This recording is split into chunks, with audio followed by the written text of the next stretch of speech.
Welcome to Marin Fire History. I'm Paul Smith, and we would like to introduce another part of our series, Women in the Fire Service, here in Marin County, California. Today, our host, retired Fire Chief Bill Lellis, will interview Cindy Cunningham. Captain Cunningham had a very unique career. She supervised and worked with an inmate engine company crew within the walls of San Quentin State Prison.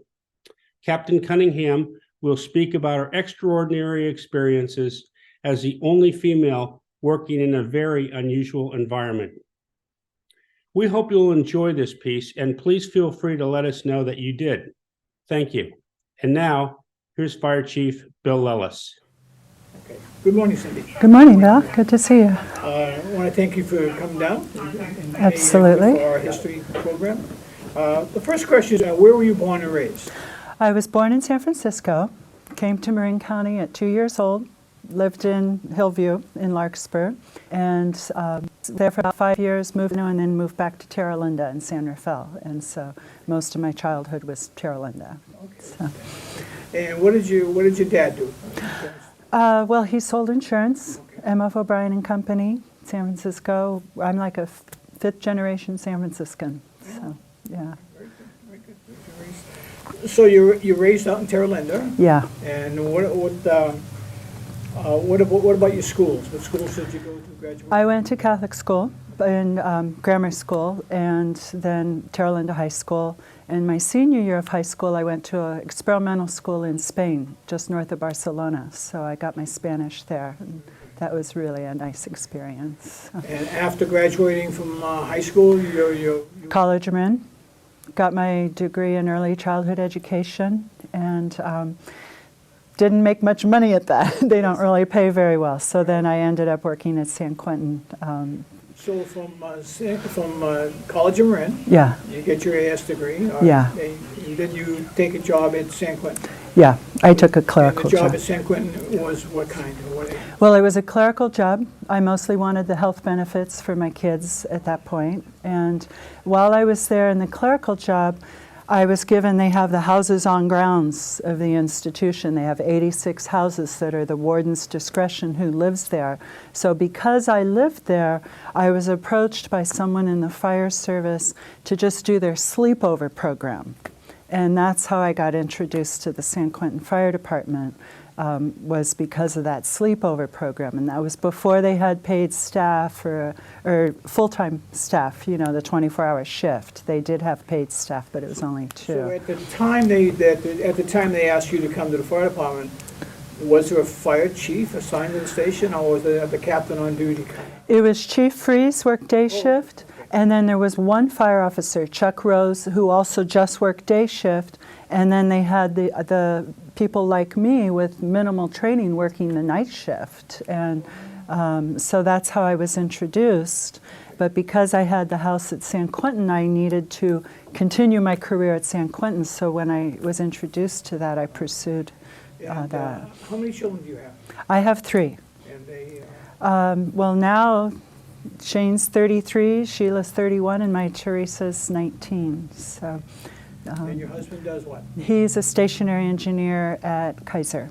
Okay. So. Did he also work at San Quentin? He did. I met him there. He was a casual laborer through the union, electrician, and actually he worked at San Quentin as an electrician, where they worked him in all the trades, is how he was able to go back to Kaiser and promote as a stationary engineer, because he had all the trades experience. But grandkids, grandchildren? just one. Okay. But one thing in my background that I thought was really significant in my career is I was the only girl in my family, and I had 6 brothers. And so working in the fire service at San Quentin, that comfort level being the only female in a male environment was really helpful to me. So now they come to you, you're a clerk, they come to you and say, would you like to work the midnight shift, so to speak, Yeah. at the firehouse? You have no idea what a fire job is, what you look at. Well, in my clerical, I had worked for CDF up at Parland Fork, and so I'd done a lot of training materials, and he kept talking about how the crew was killed when the fire was overrun. It was a lot of scare tactics in the training materials, so I was actually pretty frightful of the fire service. But then, actually, it was when I took your class at College of Marin that it started to really make sense, and I saw how the safety procedures really, protect you, that you're actually in a better situation than the lay people. So now you're doing midnights. You do a couple a week or one? Yeah, it was just a couple of times a month. Okay. And then it was during that tenure that I did that they decided to go to shift work and hire a full-time crew of 4 firefighters. And they actually hired other people, but at that point I just thought I wanted to pursue the fire service and kept going to classes at the College of Marin and Santa Rosa JC to get I went to the fire academy at the JC, and by the time I graduated from the fire academy, they had some openings and I was able to apply. So I really had minimal units when I got the job, but then I went on and took a lot more classes during my career. And your title was captain? Well, originally it was firefighter, but our duties were captain because we were in charge of an inmate crew. It was like fire academy in charge of a crew without a lot of really strong mentoring program. So what I did was I became a volunteer at Larkspur to supplement my training because I felt like that was really important. You were living on the base, on the base. Yeah, I lived at San Quentin for 9 years. Do you remember your first shift as a captain, the 24-hour shift? Yeah, we had a vehicle fire on the Richmond Bridge. And fortunately, I was on duty with a fire officer that was like second, third generation firefighter. He was a volunteer chief down in Valley Springs. So he was in charge of the call, but I was getting out directing traffic, and there was the warden right there in the first vehicle. So it was, kind of nice to run into him. But I remember my first experience with this part-time program, and they brought out the SCBAs and had us go through the smokehouse without a lot of training about it. And there was an inmate that was in charge, and the first thing he did was blow cigar smoke into the tube of my SCBA. So it was kind of an irreverent culture back then. Yeah. So now, are you the first female to work in the firehouse, do you think? There was another female that worked there, and she ended up resigning and going to work for Caltrans. And I didn't take her job. I ended up taking a job a couple of transitions later. Another job opened up. What was it like being the female captain and going inside for an incident inside the main walls, inside the top? Well, I was pretty comfortable with it. San Quentin is now a level 2 institution, so a lot of its reputation is being a seriously scary place. It's not as severe as it used to be. I had a good rapport with my inmates, and so I felt confident with them. And then the fire service was always considered the good guys by the inmates. We were there on medical calls, and we were there doing prevention, and the firehouse at San Quentin had a reputation that the inmates wanted to do their time there if they could. So there was pretty much a positive attitude towards us versus what their attitude would have been towards correctional officers that was more disciplinary. So when you were inside, you were pretty much protected by the crew? Yeah. And they did take care of me, And I was in charge of recruiting the inmates who got to come to the firehouse. Yeah, I was very interested. It's my understanding that if there's an opening in the firehouse or someone's scheduled for parole, an inmate just has to write a letter to the chief that he's interested in becoming a fireman. Yeah. Explain how that would work. Well, they would write a letter, and then I would go interview them. And, they talk about women's intuition. I did feel like my instincts were good on who was appropriate or not. And I also would bring other inmates with me. I'd try to bring a multiracial group of inmates so that all the inmates would see that didn't matter what race you were welcome at the firehouse. And so while I was interviewing the inmate who had written us the letter, they would walk the tier and tell other inmates in their cells about the firehouse and encourage them to also write letters. Because getting a crew was kind of our major job duty. We would be lucky to have a guy for 3 years, and by the time you got them well trained, they were paroling. Okay, so now you interview him. Yeah. Say, I think this is a candidate we should look at. Yeah. What would be the next steps? Who else in the system would now? Well, then the fire chief would let the, they have their committees, the classification committee that would be the counselors and the correctional staff would determine their housing and custody criteria, and then they would formally assign them to the firehouse. But I would usually, before I'd interview them, I'd go read their case file and check their background for, red flags for me that I would be looking for. Do you recall there's like 6 things they could not be, if they're in prison for, they could not come to the firehouse? Well, Around 6.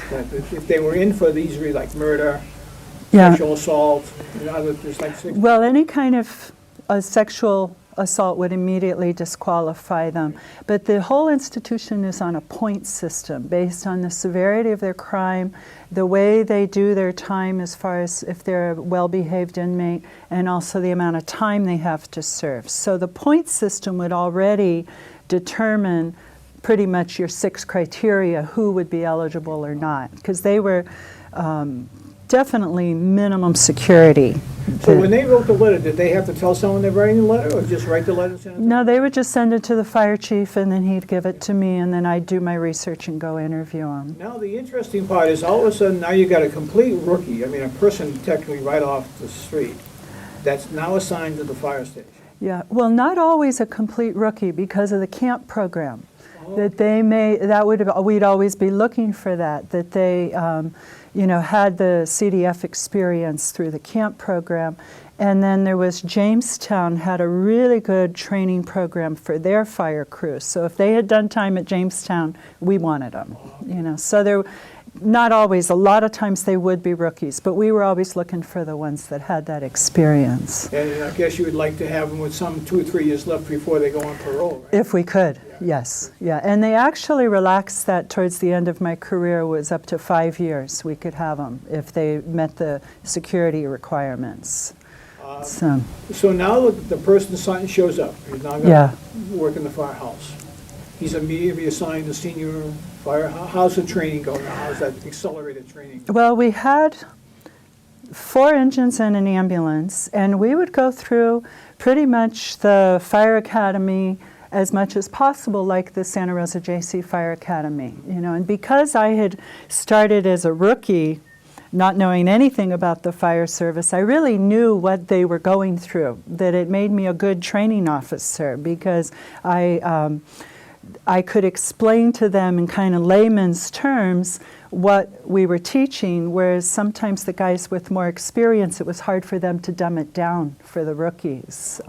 So I was really big on training with them. And, we would have, like in the morning, we would have hands-on physical training. We had a couple of sites in the institution where we could do that. And then in the afternoon, we would do our maintenance programs and things like that. It was my understanding that every structure on the prison has to be inspected every year. Yes. Even the residence. Yeah. Well, and especially just checking the smoke detectors and we had fire extinguishers. We had over 2,000 fire extinguishers throughout the institution that were checked. Guys were responsible for we would rebuild them, and then we checked them monthly. So that was a big job. Wow. Yeah. And that would be done by the inmate firemen. Yeah, well, it would change depending upon who was running the institution. They would kind of have these waves of being more lenient, and then they'd get more conservative, and it would change over time what they would allow the inmates to do. I usually like to escort them. Yeah. From a tactical standpoint, structural firefighting tactical standpoint, it's my understanding like the woodworking factory is like 150,000 square feet. Yeah. Made furniture. Yeah. And I assume they still do. Yeah, well, I retired in 2003, but they were doing it when I was still there. That's a pretty large potential fire. Yes. And we had every night, we had to do a walkthrough of the furniture factory, a fire walkthrough. That was when I was just the part-time firefighter before I had all my training. That was the main thing we did, was the furniture factory check. And every evening.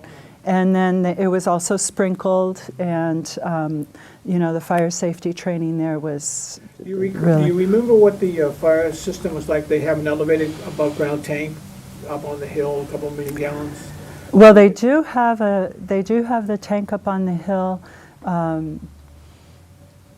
I'm trying to remember because it's been quite a few years. Yeah. But the sprinkler system in the furniture factory was, you know, it was the current state of the art when they installed it. They really, you know, spent good money on Now that. they have a 5-story state-of-the-art hospital. Yeah, since I was 5 there. stories, and I was Yeah. pretty impressed with that. I mean, Yeah. I'd seen it from a distance, hadn't been inside the wall. So, do you know the history of the jute mill, the famous? No, with that the was mill? before my time. Yeah, that's sorry. great. I mean, that was the turn.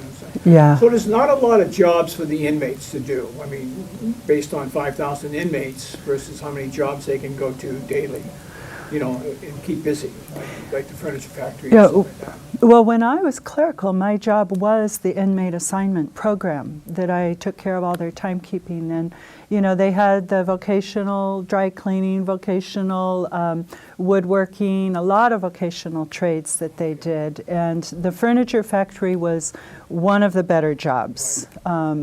Because they got paid like $1 an hour.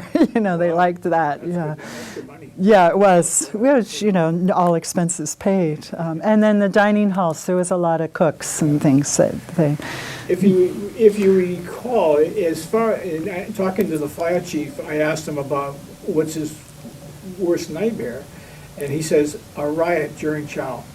If there was a riot during, because yeah, that's the scariest part. of Yeah. the job.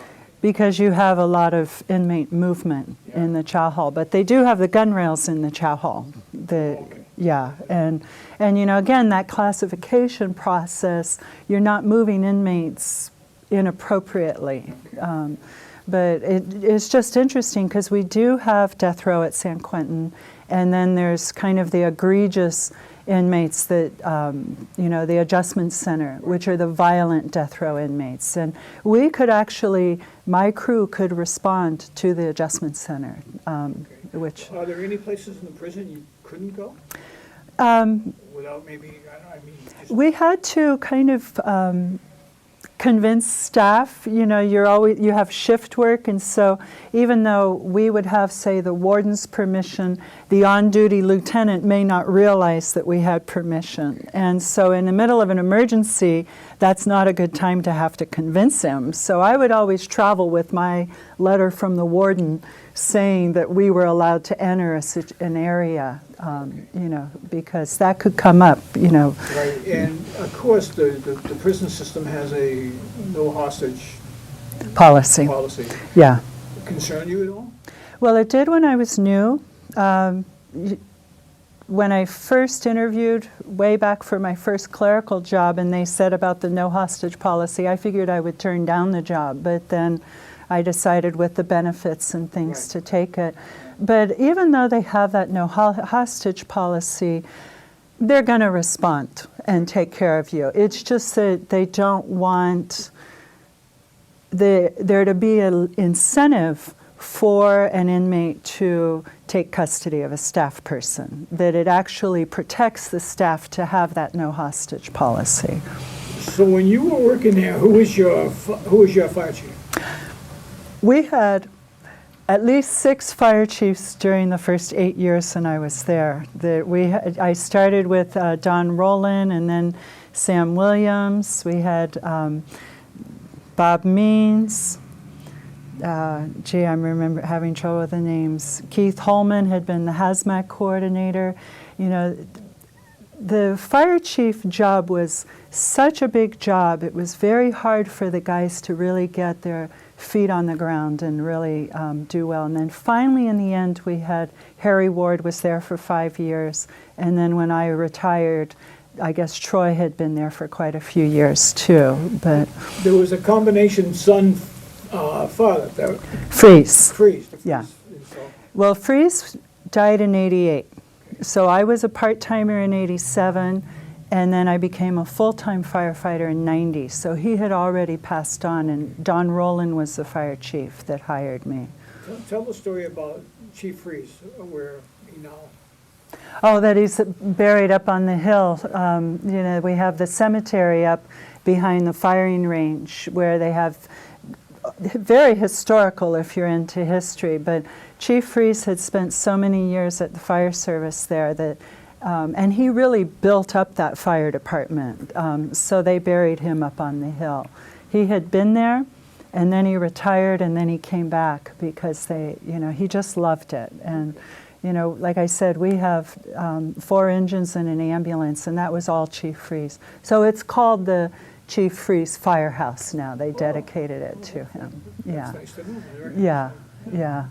But I remember when I was interviewing the first time around when they hired the other woman, because I had been doing the state training, and then I went to your class at College of Marin, and all of a sudden I had all the answers.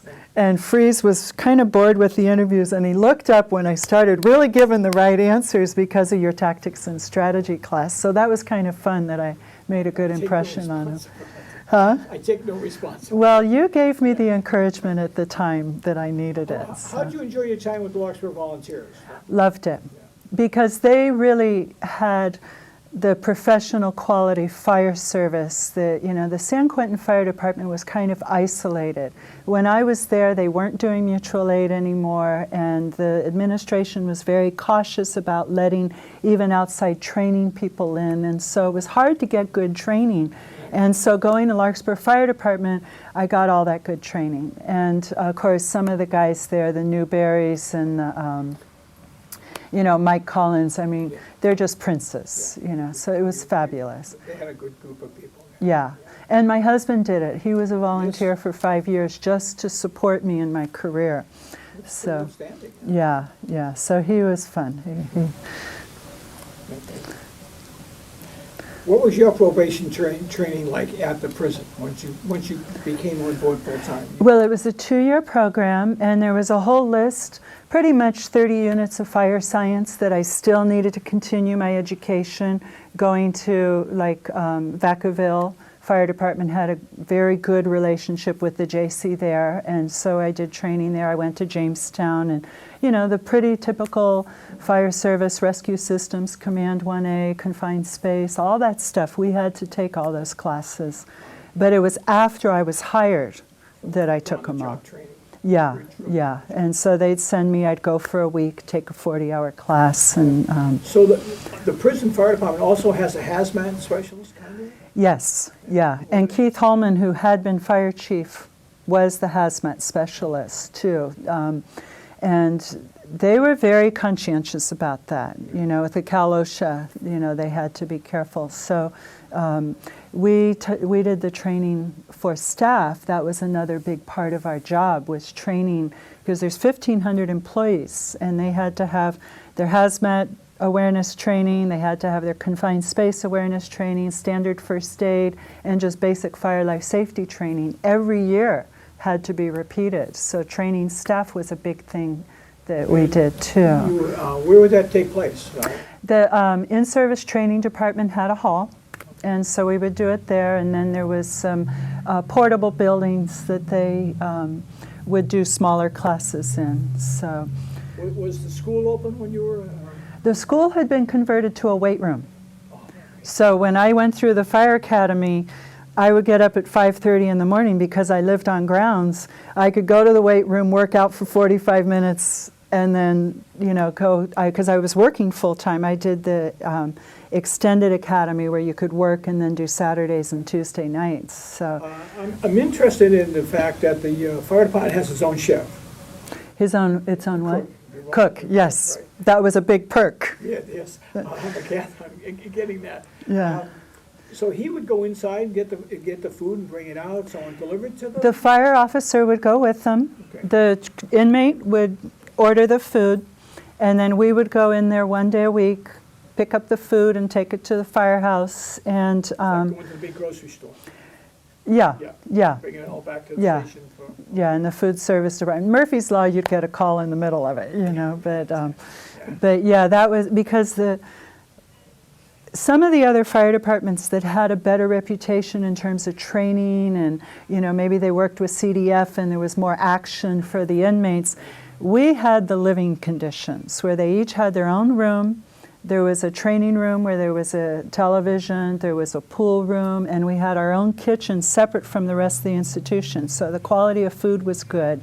And you know, they didn't have doors on their room, but they could put curtains or something for privacy. So that was really desirable. And the captain slept We slept downstairs. in your own Yeah. room, Yeah, when I got there, it was a bunk bed in one room, and then the fire chief decided we needed 2 rooms so that me as a female down there could have privacy, which, you know, whatever they were going to do was fine with me. But that worked out well because when we would have executions, we would have a lot of people there.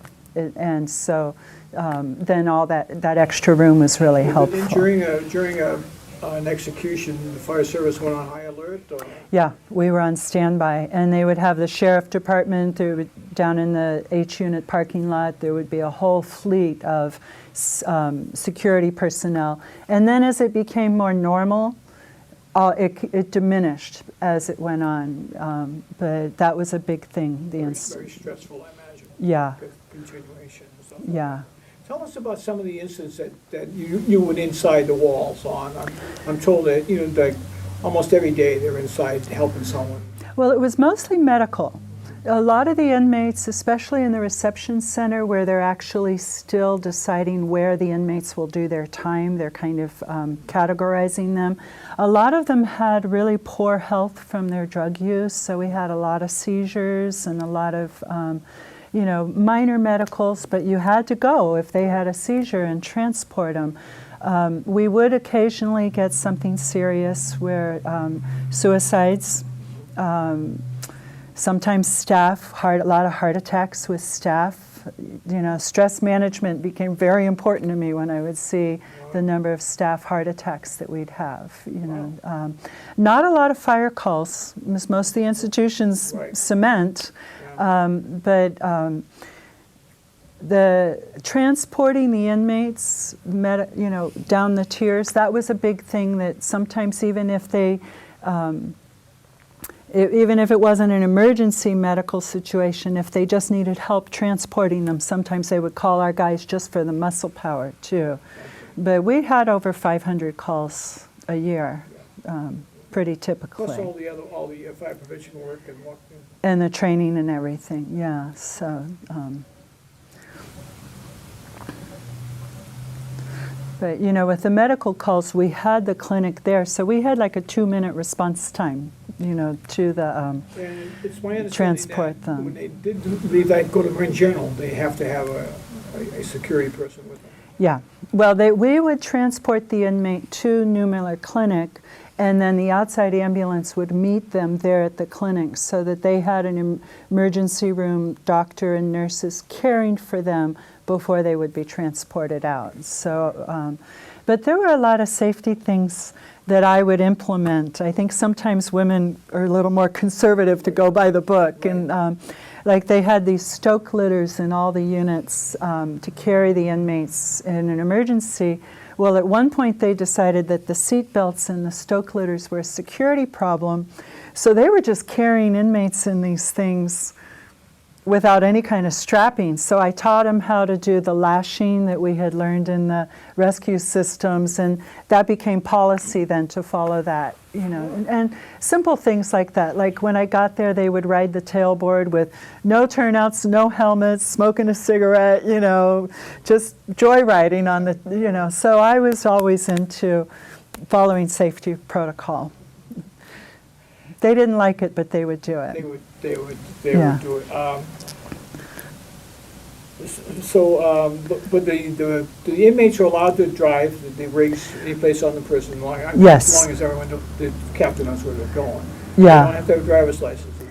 Well, we had an in-house training program that they had to have, but they would not be leaving the institution to have a regular license. But I was in charge of the first license the fire service can have through the DMV own licensing program. So I was in charge of that. And so I would kind of make the inmates go through the same training that we did for that licensing program, where they'd have to do the serpentine driving test and the stopping and all of that, It's my understanding that in the evenings, I guess, there's extra educational programs that the inmates are allowed to go to. Well, the firehouse guys didn't get to go to a lot of that. Oh. And even the church programs, it was hard to get them inside to go to that. They, just the security of having to go through clearance and everything. So sometimes they wouldn't want to come to the firehouse because they wanted to be in a vocational program, even though they had the level of custody and the other perks were good.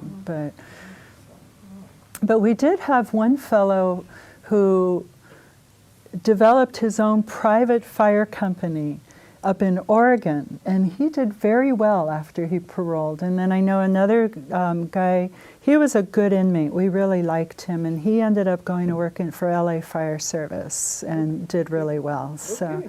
yeah. So, but I think with a felony on the record that to get hired as a fireman, like in LA. Well, it depended on the peace officer status of the different departments, and then at some point, I think that expires like 7 years, and then you can, you get a clean, yeah. But it depended on the department where they went to work, what they could do. Did you have any people, repeaters, get paroled and come back in? Yes, and not the ones you would expect. I was always disappointed when a guy who really knew how to do his time, and he was a hard worker, smart, and very competent, and then he'd be back again. It was like maybe he just hadn't gotten humble enough to really clean up his act out there. It was still working for him. Yeah, I was out there about a month ago, and the chef was a repeater. Yeah, And the wardens, as soon as they heard him coming back in, they were, yeah, yeah. yeah, so you do have repeaters. Yeah, and it's sad. Like I had one guy, and he was on the ambulance, and his whole family was in medical, and he was a Vietnam veteran who became a drug addict. And he had done a lot of time in his last few years at the firehouse, and goes, I don't know what I'm going to do, Mrs. C, when I parole. I just don't know what I'm going to do. And he paroled, got back on drugs, and ended up coming back, and it didn't go well for him. Did he come back into the fire service? No, he had too much time Okay. when he came back. But he was so good when he had the restriction and the opportunity of being at the firehouse. It gave him the chance to be a good guy for the one chance in his life, I think. But then with the freedom on the streets, they deteriorate. Yeah. They have a bike program now. Did they have the bike program where the inmates are upgrading bikes? Well, they had a bike program over at the ranch. Okay. And when I was there, we didn't do it at the firehouse. I know they'd also started something with raising dogs. Right, they Yeah. have a program with the Humane Society where they take in dogs. And, Yeah, but that was after my Yeah. time. But the guys, they would have their little pets sometimes, because we had feral cats there occasionally. They'd rescue a cat, and, here's this hardened criminal with just taking care of his little kitten, that you'd really see the sweet side of him. Yeah. So you retired when? I left in 2003, so my formal retirement was 2004. Okay. And so And you spent how many years in the I was 14 at the firehouse and 21 at San Quentin. Wow. Yeah, so San Quentin was very good to me. Yeah. So, I met my husband there, like he was an electrician, and had the house on grounds. My So, kids grew up there. Yeah. It's, Yeah, so what do you do now, day to day? well, I'm a realtor, so I stay busy with that, and I also volunteer at my church and You guys travel? keep busy. Vacation? My husband's still working, so not as much as we'd like, but that's definitely on the agenda. When he retires, things will change. I'm still working until he retires. If you had to do it all over again, would you change anything? Well, I sure loved my job at the firehouse. I guess I would I imagine myself knowing then what I know now. I would be more assertive about some things and probably gotten the training earlier. Because really, until I talked to you, I didn't even know about the Fire Academy or any of those things. And I would have started out sooner, I think, in the fire service. After you had all your training, did you ever think about leaving and going into the municipal fire department? More from a training capacity. I like teaching, and they did have a program with Department of Corrections through the JC where they were doing the Correctional Officers Academy through Santa Rosa JC and also Napa JC. So I got involved in some of the fire classes there. But I think I was too sentimental, like I was telling war stories, and they just wanted to get the class over with. And so it took a while for me to kind of wean myself from being just really missing it. Right, yeah. Going back to that, so the fire service was good to you? Yes, absolutely. Yeah, and I think I was good for it. I think I presented a different flavor as a woman. I always tried to be, what would my role as a woman be in that department, rather than just trying to be one of the guys. So, but I was so big on training because of that. That the inmates liked that because they knew they would get good training on my shift. Well, at your time at San Quentin, was the first correctional officer female come on board, or was they already there before you got hired? They already had them, at least before I was pretty much aware. Because early on in clerical, I was just doing my job and not really knowing about the greater institution until I got to the fire service and started being out and about, you know, as part of my job. Any feeling about living and working on the same? You live in, it's like living on base in the military, but you lived and worked on the same. And there was the main gate in the wall. Yeah, well, there were a few things. One was we had racial diversity in our neighborhood because affirmative action was still in place. And so the people in the neighborhood were very representative of the people working there. So for my kids growing up, that was really nice, that they got to know people, you know, because Marin County's kind of homogeneous, but San Quentin was very unique community that way. And then they could play in the streets because it was a gated community, and so that was kind of nice that we had. It was more like the 40s growing up in the neighborhood that they had that.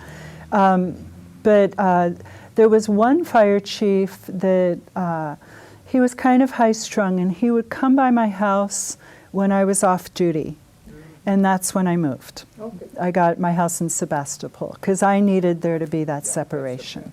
Yeah. But looking back when you have conversation with your kids, do they look back with fondness on their living on the?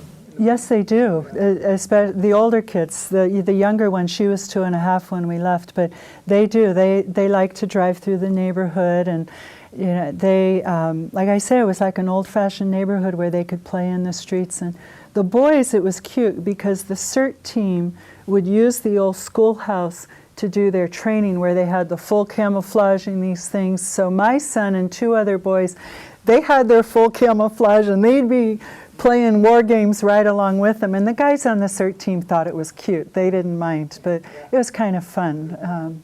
Your own little town. Yeah, but I heard there were stories like 10 years later that the kids were, actually there was a hole in the fence, that they were climbing through the fence and leaving the institution, that I didn't know about that until they were adults. So there's always more to this story. They call us for fireworks. Yeah. But is there anything you want to add or to talk about that we missed in the conversation? But you do it again? Pardon? You would do it again? Oh, absolutely. Well, the thing that I really enjoyed was that the inmate population at the firehouse had that quality of their lives weren't just lost. Like so much of the general population, they had really sold out to their life of crime, where these guys were kind of the cream of the crop. It was a much more optimistic atmosphere. And so I enjoyed that part of it, you know, seeing that they could do that. Your work week was how many hours? We worked a 24-hour shift, and then we were off for 2 shifts. So it was 216 hours a month. Oh, okay. Yeah. So it was regular shift work. So, Yeah, but because I was on grounds, I could go like in the evening and go see my family. But you know, the inmates, they liked control. Like there was a thing where I was just kidding one day because they would swear. You'd hear them behind the fire truck, and they were talking up a blue streak. And in front of me, they didn't. I didn't like that around. You know, I try to set a good example. So I was joking one day. I'm all, well, if I hear you swear, you're going to have to do 25 push-ups. Well, that became policy that I didn't even have to tell them to do it. They would, oh, I swore, and they'd start doing their push-ups and stuff. That they enjoyed having that, you know. That camaraderie. Exactly. And then I enjoyed doing rescue systems with them because of the same thing, that it would build teamwork. Like as you go by Tower 4 is that one when you go by the ferry where it's just the cement pilings. It's not a solid tower. We actually rappelled out of that tower a few times.